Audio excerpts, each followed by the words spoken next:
कुरुक्षेत्र में खड़े हुए रक्त के प्यासे महारथी एक दूजे सम्मुख अड़े हुए। कई लाख सेना के सम्मुख पांडव 5 विचारे थे। एक तरफ थे योद्धा सब, तो एक तरफ समय के मारे थे। महासमर की प्रतीक्षा में सारे ताक रहे थे जी। और पार्थ के रथ को स्वयं केशव हाँक रहे थे जी। जी। रणभूमि के सभी नजारे देखने में कुछ खास लगे। माधव ने अर्जुन को देखा, अर्जुन उन्हें उदास लगे। कुरुक्षेत्र का महासमर एक पल में तभी सजा डाला। 5 जन ने उठाकर मुझसे लगा बजा डाला। हुआ शंखनाद जैसे ही सबका गर्जन शुरू हुआ। रथ बिखरना हुआ शुरू और सबका मर्दन शुरू हुआ। कहा कृष्ण ने उठ पार्थ और एक आंख को मीच जरा। गांडीव पर रख बाणों को, प्रंदन चाकों खींच जरा। और आज दिखा दे रणभूमि में योद्धा की चासी रहना। इस धरती पर कोई नहीं अर्जुन के जैसा ही रहा। सुनी बात माधव की तो अर्जुन का चेहरा उतर गया। एक धनुर्धारी की विद्या मानो चूहा गुजर गया। बोले बात सुनो काना, इतने ही सम्मुख खड़े हुए हैं।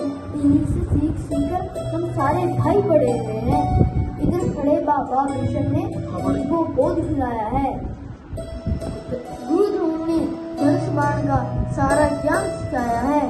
सभी भाई पर प्यार लुटाया कुंती माता मारी ने। कभी कोई नहीं छोटी दिव्य हो माता गांधारी ने। ये जितने गुरुजन खड़े हुए हैं सभी पूजने लायक हैं। माना दुर्योधन दुशासन थोड़े से नालायक हैं। अरे मैं अपराध क्षमा करता हूँ। बेशक हम ही छोटे हैं माधव, ये जैसे भी हैं आखिर सब ताऊ के बेटे हैं। और छोटे से भूभा की खातिर हिंसक नहीं बनूंगा मैं। स्वयं ताक कर अपने कुल का विध्वंसक नहीं बनूंगा मैं। अरे खून स्नेह हाथों को होता, राजभोग अधिकार नहीं। परिवार मारो प्रगति मिले तो सिंहासन स्वीकार नहीं। और रथ पर बैठ गया अर्जुन,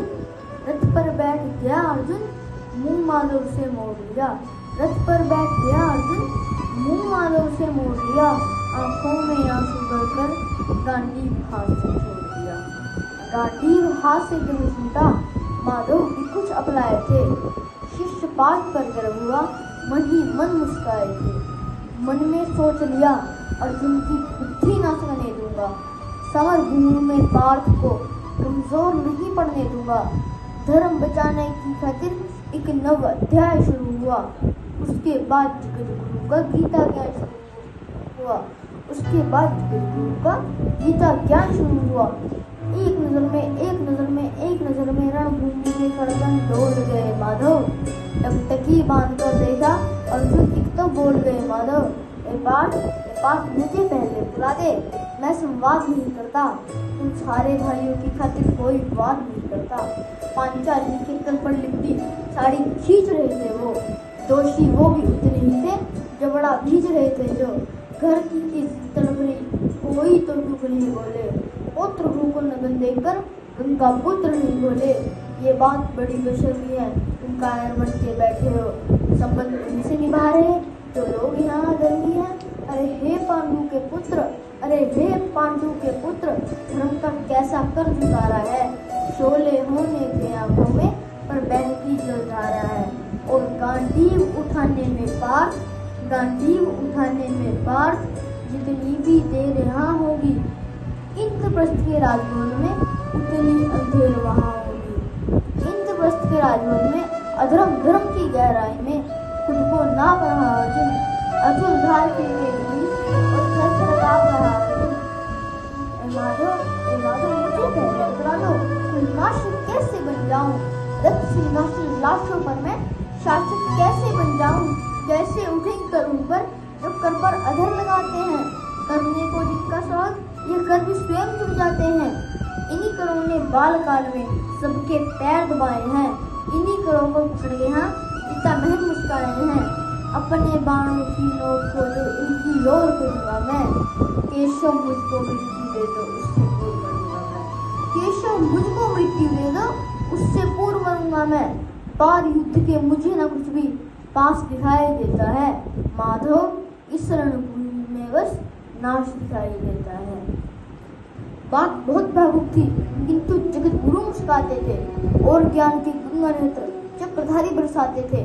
जन्म मरण की यहाँ योद्धा ये प्रवाह नहीं करते, क्या होगा अंजाम युद्ध का ये प्रवाह नहीं करते। पार्थ यहाँ कुछ मत सोचो, बस कर्म में ध्यान लगाओ तुम, क्या होगा अंजाम युद्ध का मत अनुमान लगाओ तुम। इस दुनिया के रथपात में कोई तो किसके साथ नहीं, निर्जीवन का करे फैसला नर के बस की बात नहीं। तुम ना जीवन देने वाले नहीं मारने वाले हो, ना जीत तुम्हारे हाथों में तुम नहीं हारने वाले हो। ये जीवन दीपक की भांति यूं ही जलता रहता है, पवन वेग से गिर जाता है, वर्णन चलता रहता है। मानव वश में शेष नहीं कुछ, फिर भी मानव डरता है। वह मर कर भी अमर हुआ जो धर्म की खातिर मरता है, वह मर कर भी अमर हुआ जो धर्म की खातिर मरता है। न सत्ता सुख से होता है, न सम्मानों से होता है, न सत्ता सुख से होता है, न सम्मानों से होता है। जीवन का सार सफल केवल बस बलिदानों से होता है।